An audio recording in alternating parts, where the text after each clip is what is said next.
What's going on, everyone? Salutations, this is Razor bringing you guys some domination on the Ghost here with the Ameli Light Machine Gun, the cheapest LMG for you to unlock in the game. It was actually the last one that I unlocked. I don't know why.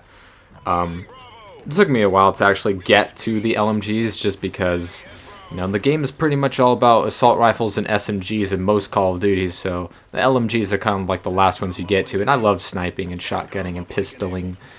And actually just unlocked the PDW. I forgot I had not unlocked that puppy, and it's pretty useful. Not too, I haven't used it enough to know if it's on par with the B23R.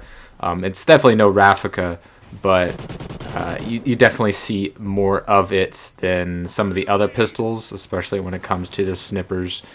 So using the Ameli here, which is actually a gun that I haven't seen used against me so far, and it's a pretty cool gun. The iron sights as well as the fire rate reminds me a lot of the STG-44 from World at War, which is a very fun unique little assault rifle in that game, and I enjoyed using it, and I like it here on the Ameli, the old iron sights. Little nostalgia. Not sure if it was intended or not. I know Call of Duty likes to reuse assets, but I know that was a Treyarch game, World at War, and this is here's an inferior word game. But the Ameli doesn't have a whole lot of recoil, and it's still pretty fun. And this is Call of Duty Die a Lot edition, because you die a lot in this game. I'm sure some of you are doing much better than me, and that really isn't saying much. But for the most part, I'm not trying to take this game seriously. It's just because it's really hard to take seriously. It's just so random, so insanely random. Like, you can get a chem strike for just stabbing someone in the back. That's just really weird. Here I almost die in the puddle of death. The puddle of death. I've died in that puddle like 6 or 7 times. It's embarrassing. But sometimes it's really hard to get out if you gotta time your jumps just right, and even then you might get screwed. It's actually fun going to search and rescue, die in that puddle, and just watch the enemies die trying to confirm that kill. It's funny. But, interactive maps, getting killed with, it's not really your fault. It's not like you jumped off a cliff or something. The rest of the level is mapped up with water, so you would think that it's not going to kill you. So, I die a lot in this game. I think that's pretty self-explanatory. I mean, I don't even have to show up to put up the scoreboard, since the score is always going to be in the top right-hand corner. With the person, I guess it's the person that you're behind on your team is going to be that little name above you. So if you're like third place, it'll show the guy in second. If you're in second, it'll show the guy in first. And if you're in first, I really don't know, because I haven't paid attention. I mean, I've gotten the top score on my team before, but not enough to actually know what happens with the interface of the screen.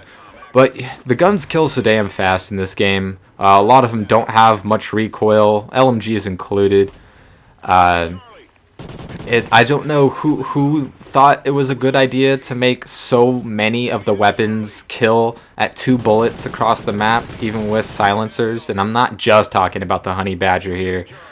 I don't know why they decided to make that decision, because it's not like anyone was really complaining about the guns taking too long to kill. I know some people complained about that in Black Ops 1, but those were just inferior players who didn't know how to play right.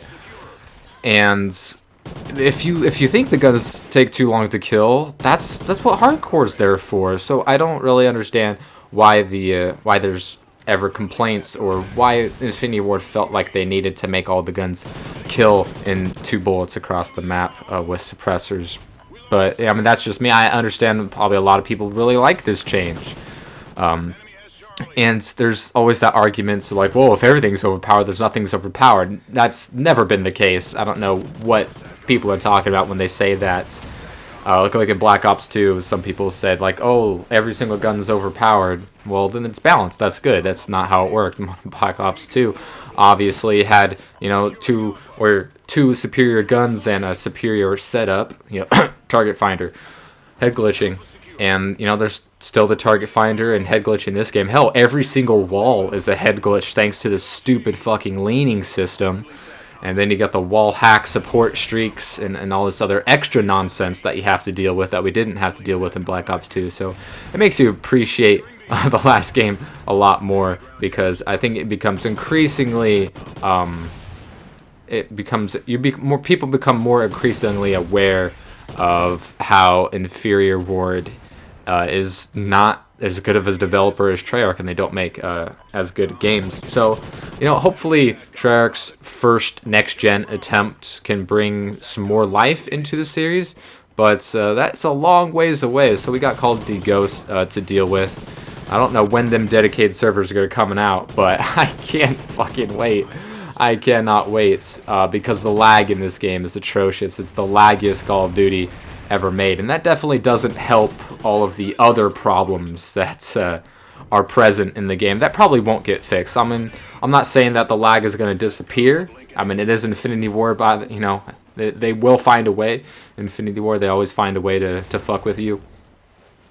But I realize that all of these things can get better. So I'm holding on. I'm holding on to this brief hope that things can get better with the lag. And some people say that all the weapons will get buffed. So like that's something that's probably gonna get fixed. I don't have as much faith as those people, because when it comes to nerfing weapons, that's never worked in Call of Duty history. Whenever there's been a weapon nerf, it didn't actually work. Especially when it comes to things being super duper strong and they get a nerf. That's I don't know if you can really call it that.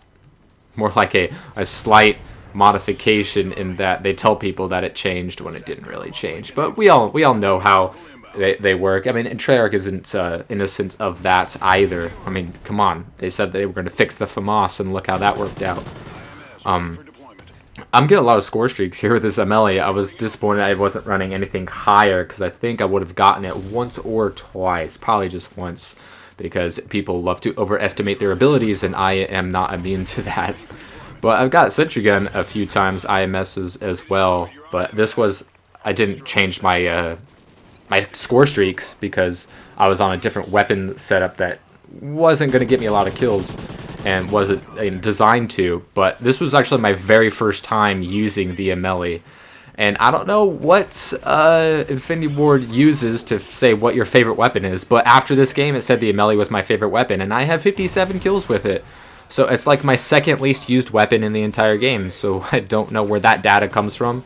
But, then again, it didn't really work in Modern Warfare 3 as well. So, close game of domination here with the MLE. I don't even get the top score because, like I said, it's Call of Duty Die a Lot edition, and I die a lot. Weapons kill fast, spawns are atrocious, the maps are terrible, and I'm just trying to do what I can. Final score is 46 and 22 with 5 captures. Hope you guys enjoyed. If you want to go ahead and play with me, you can send me a friend request. Just let me know who you are, and we can pwn some noobs.